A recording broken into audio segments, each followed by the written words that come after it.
Olá, meu nome é Raoni Kuzmi e seja muito bem-vindo a mais uma Atualidade Cosmética Entrevista feito em parceria com a Corolab. E hoje um dia muito especial. Primeiro porque eu tenho um grande amigo, uma pessoa que eu admiro muito, que é o Marinello. E segundo, porque hoje a gente abre a nossa nova pauta para o nosso ciclo de entrevistas, que é sobre cosméticos sustentáveis, naturais, vegano, biocosmético e todo esse universo tão maravilhoso que a gente precisa aprender a lidar e para fazer acontecer de forma coerente, de forma competitiva e de forma saudável também. E para isso a gente trouxe o cara para conversar com a gente, que é o nosso grande amigo Marinello. Meu amigo, conta um pouquinho para a gente quem que é você na fila do pão. Bom, em primeiro lugar, eu quero te agradecer, Raoni. A recíproca é verdadeira. Eu tenho uma admiração enorme por você, por todo o trabalho que você faz junto à indústria, nos tornamos grandes amigos aqui, mas eu sei separar as coisas e vejo você como um profissional necessário hoje dentro desse mercado, né, que Obrigado. traz temas importantíssimos para a gente discutir. Eu agradeço o teu convite. Meu nome é Luiz Marinello, como você já me apresentou. Eu sou advogado, eu sou sócio do escritório Marinello Advogados e trabalho há bastante tempo. A barba branca não engana, né? Trabalho há bastante tempo com temas relacionados a aspectos legais envolvendo sustentabilidade, biodiversidade.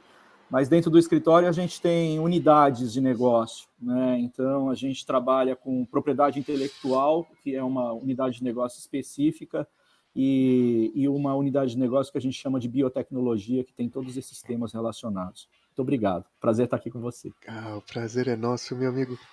E para a gente começar já esse papo incrível, eu queria te fazer uma pergunta, talvez pouco convencional, para quem começa a enxergar, né, a biodiversidade como uma possibilidade competitiva, como uma possibilidade diferencial, mas que acho extremamente importante porque não é a coisa mais fofa e simples do mundo a gente pensar isso, né, fazer a coisa acontecer. Primeira pergunta, é possível a gente pensar em cosméticos sustentáveis ou biocosméticos sem a gente se ater a questões de segurança jurídica? Pergunta difícil de ser respondida, mas uma pergunta instigante, que provoca. A resposta é não. E se eu não tivesse que fundamentar aqui, eu colocaria um ponto, né? Não há como, não há como pensar nessa atividade relacionada ao uso de cosméticos. Quando a gente pensa em cosméticos, a gente pensa no corpo humano. E existem limites, né, de utilização de produtos, e não deixa de ser um produto químico. Esse produto relacionado seja ele com uma pegada mais biotecnológica, seja ele natural, vegano, ele não deixa de ser um produto químico, né? Então, aqui a gente tem que observar diversas regras que são impostas pela Anvisa, e mais do que isso, existe um movimento muito forte hoje em dia, como você sabe melhor que eu, da busca por produtos naturais, né? Associando os recursos naturais que são abundantes aqui no Brasil com a indústria não só cosmética, mas farmacêutica, alimentícia também. E pensar nessa utilização, é necessário que se avalie o arcabouço legal relacionado ao tema. E aqui a gente começa a enxergar uma certa dificuldade que as empresas têm de, às vezes, tentar passar por cima de determinadas regras e que isso pode trazer algum prejuízo futuro, que a gente tem acompanhado há bastante tempo. É a parte de acesso ao patrimônio genético, que tem sido muito utilizado hoje em dia pela indústria de uma forma mais ampla, e com que é o acesso? O acesso é pesquisa e desenvolvimento. E patrimônio genético, ele, pelo menos aqui no Brasil, fazendo uma leitura mais limitada ao nosso país, é relacionado à biodiversidade que seja nativa do nosso país, nativa do Brasil. Então, aqui existe uma legislação que deve ser observada, e o que a gente chama do Marco Legal da Biodiversidade Brasileira. Então, esse é o respondendo a sua pergunta, que é ampla, talvez eu consiga trazer um exemplo específico que é esse. Sem observar o que define a legislação, existe risco. Eu vou colocar para você, Raoni, um risco de natureza dúplice. Em primeiro lugar, um risco de reputação, porque a questão do greenwashing está na mesa, né? Porque é bacana, é interessante falar que é uma empresa sustentável, que utiliza, que tem boas práticas de utilização de biodiversidade, que ajuda determinadas comunidades. Isso a palavra é muito fácil, né? Agora, dar o passo para obedecer especificamente o que diz a lei, quais são as regras regulatórias, aí já gera um custo de transação que o empresário tem que parar e pensar, e para não acabar se prejudicando. Então, quando eu falei natureza dúplice, uma é a questão da reputação, né? Se houver um discurso que não está coerente a efetivamente o que é aplicado, e outra é a questão da própria infração à lei, que isso tem penalidades muito severas hoje para aquela indústria que não segue à risca as regras regulatórias e da legislação em vigor. Perfeito. Isso é um ponto muito legal, acho que para a gente colocar em pauta, até porque numa das conversas que a gente teve, até no BioBuild recentemente, você falou uma coisa que eu achei excepcionalmente assim, interessante, que é essa coisa logicamente, pela complexidade, muitas vezes, jurídica da gente entrar, né, até como teve a onda do CGN Free, todo aquele bando de com muitas aspas, complicações, muitos empresários, muitos até pessoas de inovação, ou propriamente de P&D, têm medo de dar muitas vezes o primeiro passo, né, de tentar entender para desmistificar esse monstrengo e ver que é um processo, é um protocolo, né? Queria pedir para você explicar um pouco, ou até dar essa luz do tipo, cara, gente, dá o primeiro passo antes de vocês acharem que é impossível ser feito. Você tocou no BioBuild e eu quero te elogiar aqui mais uma vez eu até brinquei Obrigado. com você, aquilo não foi um evento, foi um movimento, né, que vocês criaram. Eu achei interessantíssimo a iniciativa e não só isso, mas o que a gente sentiu da energia das indústrias, não só das indústrias, dos institutos de pesquisa, querendo discutir o tema com maior profundidade. E legal vocês terem liderado esse processo.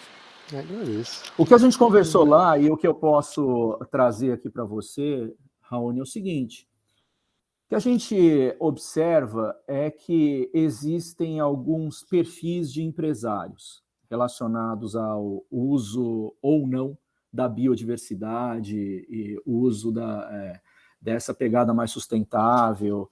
Querendo ou não, isso parece ter um apelo comercial interessante. Independentemente do uso ou não, parece ter um apelo comercial interessante. Nós temos exemplos de grandes indústrias que cresceram muito com esse DNA, né? E o que a gente observa, e pautado aqui na tua pergunta, é que, às vezes, o empresário ele tomou por base um histórico muito ruim que nós tivemos aqui no período de 2000 a 2015, que existiu uma legislação muito ruim, a medida provisória 2186, que era confusa, e naquele momento o governo não teve a sensibilidade de saber que havia necessidade não de autuar, mas de criar uma nova legislação. Que a lei, ela se ela é ruim, tem que ter um movimento da sociedade, através das associações, ou não, um movimento da sociedade de uma forma mais ampla para alterar aquela lei que acaba trazendo prejuízo para o consumidor, prejuízo para a sociedade. E essa legislação foi o típico caso da lei que nos fez andar para trás. Então, ali, houve um emaranhado de situações que atrasaram a pesquisa e desenvolvimento relacionada a esse tema. Então, a lei era ruim e o IBAMA, que é a Polícia do Meio Ambiente, quis autuar baseado numa lei ruim. Então, o que era ruim ficou muito pior, porque aí sim que os empresários resolveram definitivamente abandonar esse barco, não quero mais nem saber. De certa forma, é até compreensível, né? Não é nada interessante um fiscal batendo na sua porta, te autuando, né? Mais um problema, além de toda a estratégia que o empresário já tem para tentar posicionar o produto dele, né? Para tentar equilibrar tributo, recursos humanos, toda a dificuldade que uma empresa tem por si só, ainda mais essa, né, com uma autuação na cabeça e tendo que buscar apresentar defesa, etc. Enfim. Então, ali, Raoni, se criou para o mercado, e esse exemplo que você trouxe veio desse momento, né, que é o CGEM Free. Muitas indústrias passaram a enxergar essa possibilidade de utilização da biodiversidade brasileira como algo, não, isso vai me trazer uma dor de cabeça enorme e eu não acho que isso vai agregar valor para mim, ao meu produto, ainda que possa representar um apelo comercial interessante, eu não quero nem saber. O problema é que, às vezes, após o susto, após a tempestade, né, se abre portas interessantes. Então, aqui é o que você bem colocou. Às vezes, o que a gente sente, pelo menos da experiência que a gente tem dentro do escritório, é que o empresário ele já chega com o discurso dizendo: não quero nem saber, me ajude a tirar, me ajude a limpar todas as minhas formulações relacionadas a esse tema. Eu como cidadão brasileiro e como uma pessoa entusiasta no tema relacionado à biodiversidade, eu tento fazer o meu papel, ainda que ele não me pergunte, eu falo: você tem certeza que é esse o caminho? Será que não vale a pena testar, né, para saber qual é o custo de transação que você, dono de determinada indústria, vai ter para limpar todas as formulações, ou não, ou para levantar as formulações que você tem, porque aí já vale uma explicação aqui, Raoni, da lei.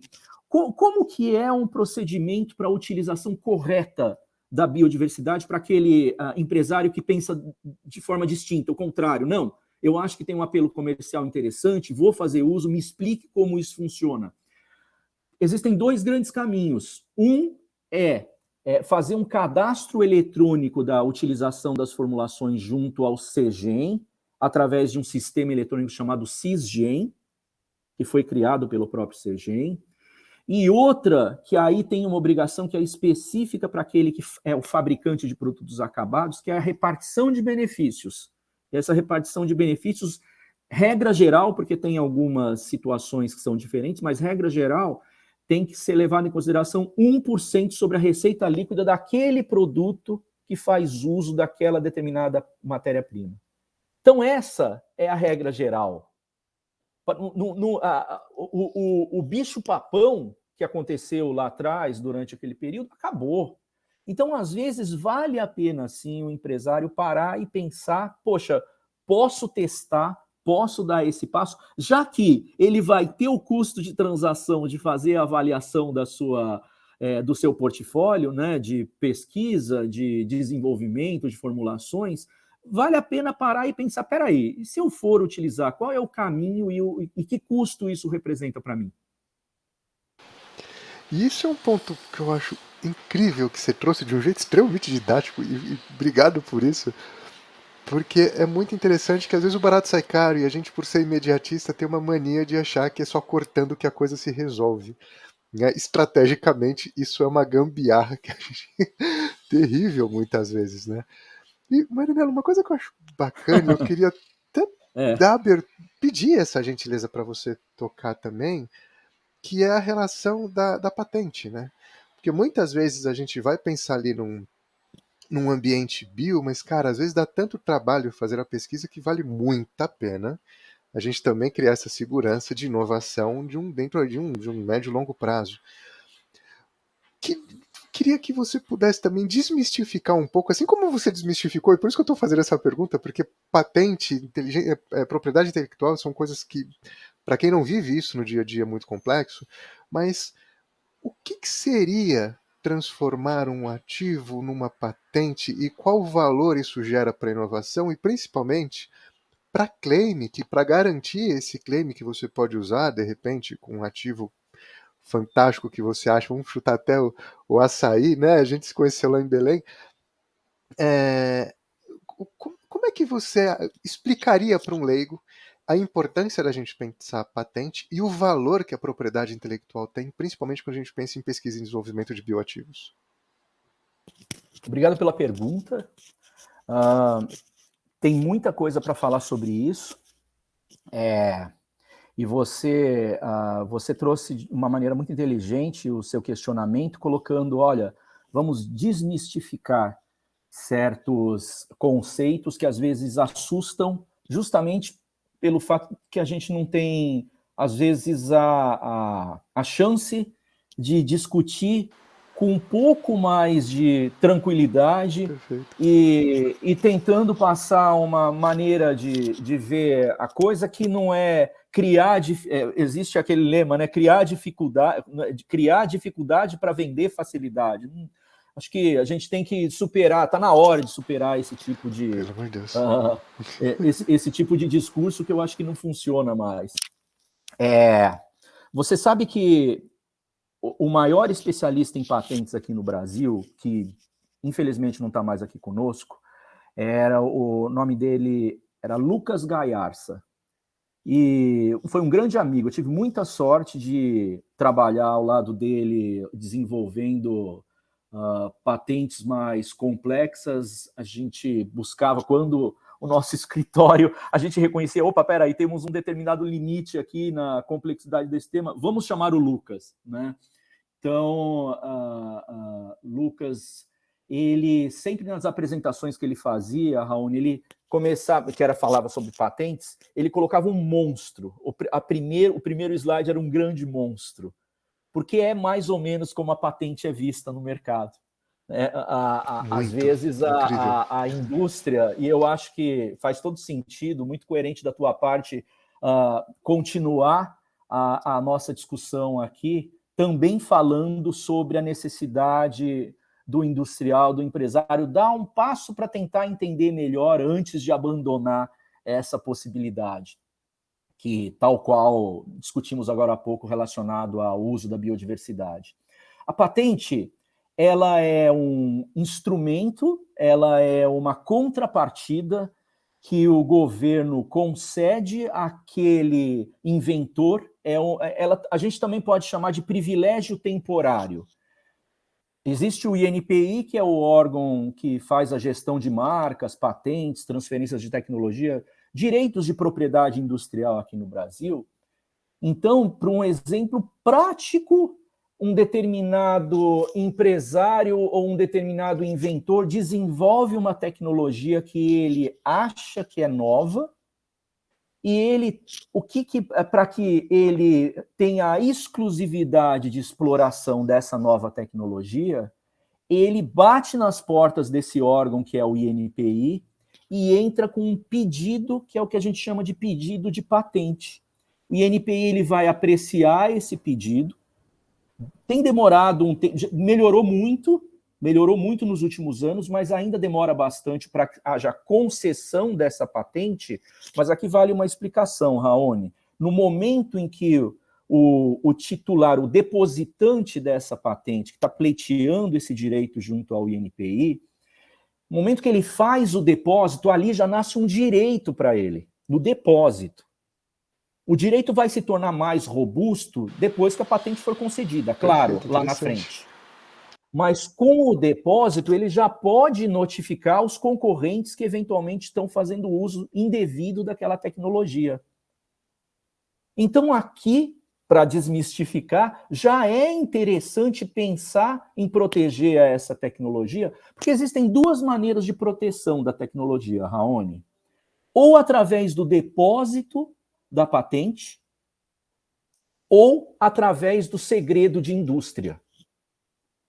Tem o exemplo clássico que é a fórmula da Coca-Cola, né? Então, isso depende muito do perfil do empresário, como que ele quer buscar a proteção daquela determinada... E quando eu falo tecnologia, eu falo de uma forma muito ampla. Às vezes a gente pensa em tecnologia, pensa em a tecnologia voltada a eletrônicos, não é nada disso. Eu falo de tecnologia de uma forma muito ampla, química, farmacêutica, de uma forma muito genérica. Então, a proteção para aquele invento, ou se dá... Duas maneiras, não existe outra. Ou ele guarda o segredo, e para você guardar o segredo dentro de uma indústria, você tem que criar procedimentos muito robustos de non-disclosure agreements, né?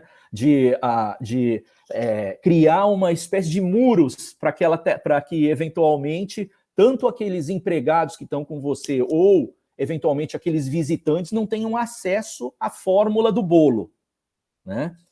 Então, existe essa maneira e existe essa outra forma que você está trazendo aqui, que é o depósito, a proteção da patente. Qual que é a diferença das duas? A patente, quando é depositada junto ao INPI concedendo esse título, que a gente chama, o titular ele vai ter de 15 a 20 anos para explorar sozinho aquela tecnologia no mercado. Essa é a diferença do segredo de indústria, porque o segredo de indústria, se você guardar muito bem, pode durar a vida inteira. Então, isso aqui é uma opção. Isso depende muito do perfil do empresário. E aí, fazendo uma conexão entre a patente e o que a gente discutiu agora há pouco, que são os direitos relacionados à biodiversidade do Brasil, existem formas de proteção aqui. Um determinado produto para a indústria cosmética voltado para anti-age, por exemplo, que faz uso, vamos pensar aqui numa espécie, o murumuru, por exemplo.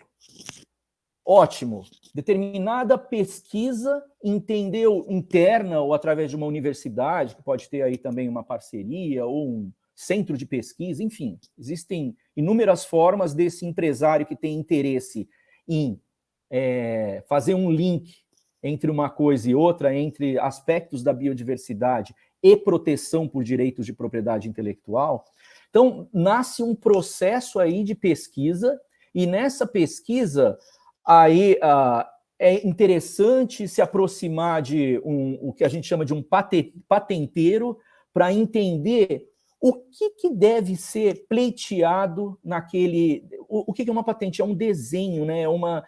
São desenhos associados a escritas, a relatórios. Então, é isso que tem que ser levado para o INPI. Então, se um determinado empresário descobriu que a utilização do murumuru, estou chutando murumuru aqui sem qualquer conhecimento de causa, pode ser interessante para uma tecnologia anti-age, né? Poxa, eu vou fazer esse pedido junto ao INPI, eu vou ter essa proteção e vou conseguir explorar sozinho isso durante pelo menos de 15 a 20 anos. Então, esse é o procedimento para aquele que decide efetivamente fazer o uso desse tipo de proteção. Porque a inovação, Raoni, o que é a inovação se não houver a proteção, seja através da propriedade industrial ou do segredo de indústria, se não houver a proteção, todos os anos que houve aquela pesquisa aconteceu, vão por água abaixo, se você não tiver a possibilidade, se você como industrial não tiver a possibilidade de recuperar esse investimento. E é justamente essa contrapartida que o Estado dá, né? Você, inventor, você está trazendo aqui para mim Estado, e a NPI é uma autarquia federal. Você, inventor, está trazendo aqui para mim Estado uma invenção, você contribuiu para a inovação, então eu, Estado, te dou uma contrapartida para você explorar isso e continuar estimulado a fazer novos desenvolvimentos, continuar estimulado a continuar investindo em pesquisa. Tentei me fazer claro aqui. E foi incrível, eu fiquei quieto porque foi uma aula, tipo... Cara, eu sou ultra de humanas e eu entendi todo o processo, eu achei incrível isso. E, que bom. Meu amigo, até pra gente caminhar aqui sempre com muito pesar pro nosso final aqui da entrevista. É muita pena. Dá vontade de ficar o dia inteiro aqui conversando. Eu queria pedir para você duas gentilezas, que eu já te pedi uma vez, mas eu acho muito importante, até porque você conseguiu demonstrar de forma extremamente clara, didática, né, desmistificando duas coisas que são altamente complexas na percepção de quem não vive isso no dia a dia, que é o ambiente do bio e o ambiente jurídico do bio, né, e o ambiente da patente, e a importância da gente conectar tudo isso para a gente ser de fato competitivo de forma um pouco mais perene do que ficar fazendo o lançamento todo mês, a cada 6 meses, mudando a embalagem, mudando a cor da tampinha e achar que está inovando. E aí eu queria te pedir a gentileza de que dica e qual puxão de orelha você daria aos tomadores de decisão que ouviram, entenderam, e aquele puxão de orelha de quem ainda tá com o pé atrás e aquela dica para quem falou, cara, agora eu vou casar com Marinella, e é isso. Olha, não é fácil. Eu não deixo de ser um empresário também, né? Embora, às vezes, o advogado ele é visto no mercado como um escritório que é diferente de outros, não é. Eu pago meu aluguel, né? A gente tem que pensar qual é a melhor maneira de ter excelentes profissionais, e eu agradeço a Deus pelo fato de estar rodeado de tanta gente boa dentro do escritório, e isso tem me dado liberdade de voar um pouco mais alto, né? E estar aqui conversando com você agora.